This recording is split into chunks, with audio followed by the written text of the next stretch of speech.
Welcome back. ಈಗಾಗಲೇ ಬೀದರ್ನ ಹುಮ್ನಾಬಾದ್ನ ಏರ್ಬೇಸ್ಗೆ ಈಗಾಗಲೇ ನರೇಂದ್ರ ಮೋದಿ ಅವರ ಆಗಮನವಾಗಿದೆ. ಇನ್ನೇನು ಕೆಲವೇ ಹೊತ್ತಿನಲ್ಲಿ ಸಮಾವೇಶ ನಡೆಯುವಂತಹ ಸ್ಥಳಕ್ಕೂ ಕೂಡ ಆಗಮಿಸುತ್ತಾರೆ ನರೇಂದ್ರ ಮೋದಿ ಅವರು.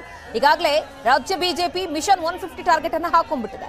ಸೊ ಹಾಗಾಗಿ ಬಿಜೆಪಿ ಚುನಾವಣಾ ಅಖಾಡಕ್ಕೆ ವೇದಿಕೆಯನ್ನ ರೆಡಿ ಮಾಡ್ಕೊಂಡಿದೆ ಭರ್ಜರಿಯಾಗಿ. ಇನ್ನೇನು ಚುನಾವಣೆಗೆ ಕೌಂಟ್ ಡೌನ್ ಸ್ಟಾರ್ಟ್ ಆಗ್ಬಿಟ್ಟಿದೆ.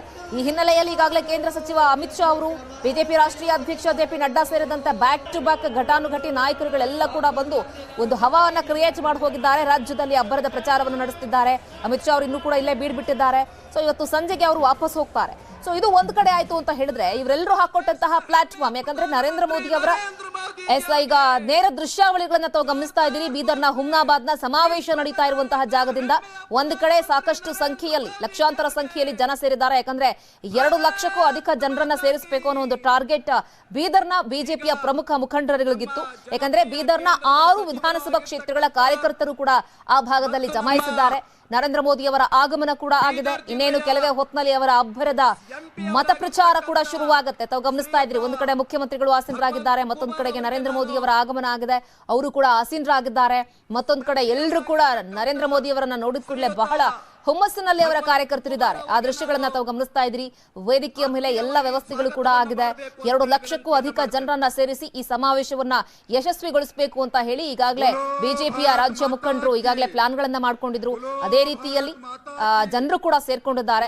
ತಾವು ಗಮನಿಸ್ತಾ ಇದ್ದೀರಿ ಎಷ್ಟು ಸಂಖ್ಯೆಯಲ್ಲಿ ಜನಸಾಗರ ಸೇರಿದೆ ಅಂತ. ಇನ್ನೇನು ಕೆಲವೇ ಹೊತ್ತಿನಲ್ಲಿ ನರೇಂದ್ರ ಮೋದಿ ಅವರ ಆ ಭಾಷಣವನ್ನ ಕೇಳಲಿಕ್ಕೆ ಸಾಕಷ್ಟು ಜನ ತುದಿಗಾಲಲ್ಲಿ ನಿಂತಿದ್ದಾರೆ. ಯಾವ ರೀತಿಯಾಗಿ ಮತ ಶಿಕಾರಿಯನ್ನು ಶುರು ಮಾಡ್ತಾರೆ? ಹಾಗಾದ್ರೆ ಸಾಕಷ್ಟು ಅಸ್ತ್ರಗಳು ಈಗಾಗಲೇ ಕಾಂಗ್ರೆಸ್ನವರೇ ಕೊಟ್ಬಿಟ್ಟಿದ್ದಾರೆ ಬಿಜೆಪಿಯವರ ಕೈಗೆ. ಕರ್ನಾಟಕದಲ್ಲಿ ಮತ್ತೊಮ್ಮೆ ದಯಮಾಡಿ ಶಾಂತ ರೀತಿಯಿಂದ ಕೂಡಬೇಕು.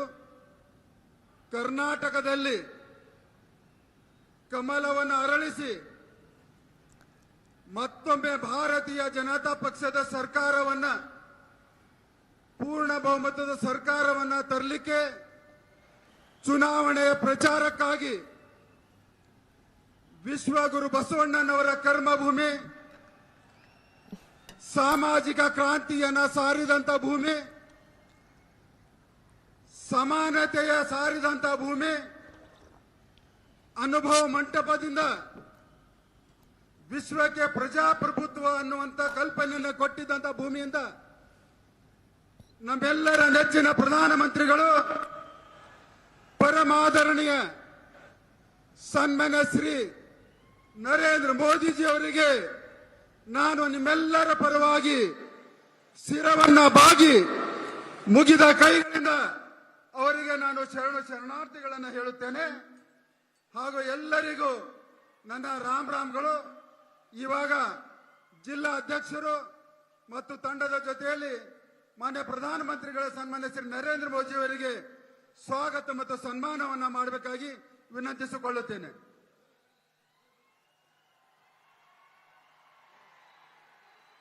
ಒಂದ್ಸಾರಿ ಜೋರ್ದಾರಾಗಿ ಘೋಷಣೆಗೆ ಹೋಗ್ಬೇಕು. ವಿಶ್ವ ನಾಯಕ, ನಮ್ಮೆಲ್ಲರ ಹೆಮ್ಮೆಯ ಪ್ರಧಾನಮಂತ್ರಿ ನರೇಂದ್ರ ಮೋದಿಜಿ ಅವರಿಗೆ 2 ಕೈಗಳನ್ನ ಎತ್ತಿ ಗೌರವಿಸಬೇಕು. ದೇಶದ ಹೆಮ್ಮೆಯ ಪ್ರಧಾನಮಂತ್ರಿ ನರೇಂದ್ರ ಮೋದಿಜಿ ಅವರಿಗೆ ಸ್ವಾಗತ ಹೈ, ಸ್ವಾಗತ ಹೈ ಮೋದಿಜಿ, ಸ್ವಾಗತ ಹೈ, स्वागत है, स्वागत है, स्वागत है, स्वागत है, स्वागत है, स्वागत है। भारत माता की।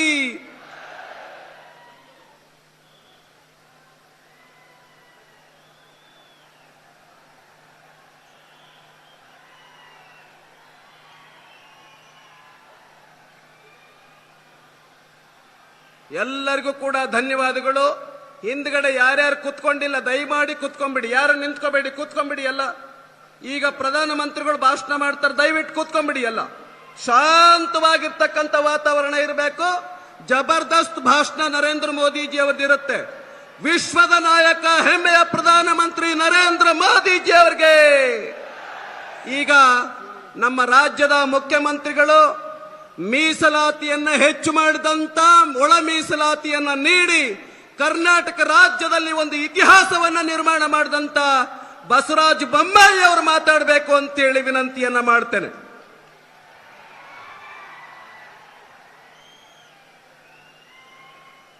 बोलो भारत माता की